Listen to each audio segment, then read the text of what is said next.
one of the most impressive prisoner and a man you want to meet was John Gotti, because I was in the cell with him for 2.5 years. We were very, very close. So I'm sitting in MCC New York, maximum security floor. We're still in 22-hour lockup. It's still like being in the hole. And I lived on the tier where all the mob guys were. There was 16 cells on that tier, all mob guys. John was on the news that day. He was indicted. So we know he's coming in. He's coming right to that floor. It just so happens my cellie at that time, famous IRA prisoner, Joe Doherty. They got a street name from him in New York. Famous IRA. I love him. He went to the hole, fight with some cops. So I'm single. And they're hollering at me through the vent, hey, you're getting John. George, you're getting John. I never met him. And I never forget. I figured, well, the guy, I know he's going to be hungry. So I made him a nice fruit salad. I had some apples and oranges. I made him a nice fruit salad. I made him a nice iced tea. You know, he's beat up. He's all day locked up in the afternoon, all day in a bullpen. So he came in and that's it. I said, you got the bottom bunk. I got the top. He said, no, I'm a convict. I don't take a guy's bottom bunk. I said, come on, John, you're older than me.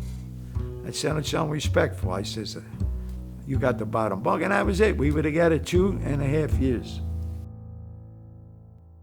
No one knows John Gotti better than me. It's my personal feeling. I could be wrong, but no one knows John better than me. We were extremely close. I love him, and I hope to see him someday. He was a great dresser, great talker, was a man with his hands, and just was a good guy. We just hit it off, you know what I mean? I used to tease him, torture him.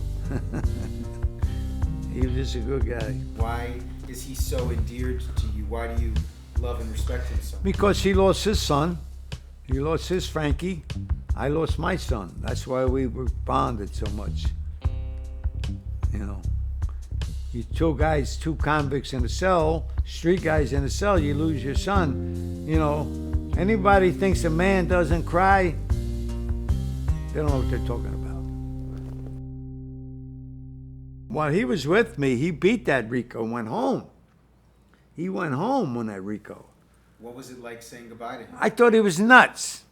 Every morning he went to trial, and he wanted cranberry juice, glass of cranberry juice, and his vitamins, and a cup of coffee. That was mandatory before he went to the elevator to go down to go to court. I walk him to the elevator. This is months. And one morning, the jury's been out like 4 or 5 days. And it was a Friday, and he says, I know they're going to come in. They're going to find me guilty, this and that. I said, you're going. It was Friday the 13th. That's who he was worried about. So anyway, like I did many, many times, I walked him to the elevator. He whispers in my ear, call me tonight.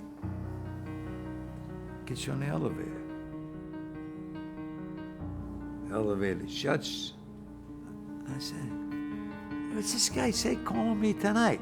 He just was bitching for 2 hours how he's going to get found guilty. Right? Guess what I did?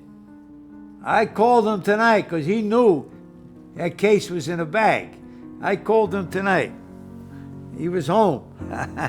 Sammy the Bull put that together, that rat. Even though he's a rat motherfucker, Sammy the Bull. But he did do that right.